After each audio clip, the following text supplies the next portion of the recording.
با افتخار 35 سالگی استقلالیت دولتی کشور در تمام شهر و نواحی ولایت کارهای آبادانی و سازندگی اوج تازه گرفته، سلسله انشاءات مهم خواجگی خلق بنیاد کرده می شود. در این زمینه در تمام جماعات و دهات ولایت راههای محلی و جمهوریوی منفرش می گردد. چنین روند کار را می توان در شهر خوجند مشاهده کرد. از اول سال روان تا به امروز در شهر خوجند بیش از 40 کیلومتر راهها منفرش کرده شدند و اسفالت پوشنمایی دیگر کوچه ها تا آخر سال ادامه می‌یابد. اخیراً با مبلغ گذاری مقامات اجرایی حاکمیت دولتی ولایت سوخت، کوچه اساسی بین محله‌های 13 و 18 محله میوه‌قلی شهر خوجند از تعمیر خوشصفت برآورده شد.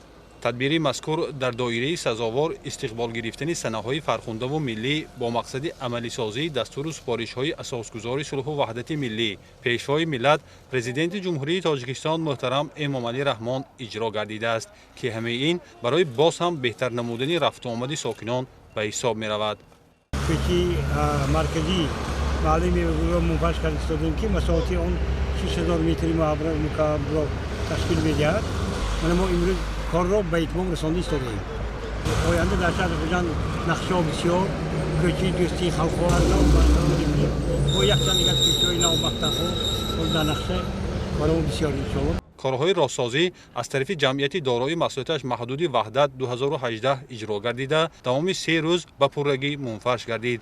راه کوچه بین میکروناحیه‌های 13 و 18 محله میوه‌قلی شهر خوجند 600 متر درازی و 10 متر پهنایی را تشکیل می‌دهد. در آینده چراغان‌کنی و آبادانی اطراف آن به نقشه گرفته شده. در این کار ساکنان و شهروندان از خود فعالناکی بیشتر نشان خواهند داد.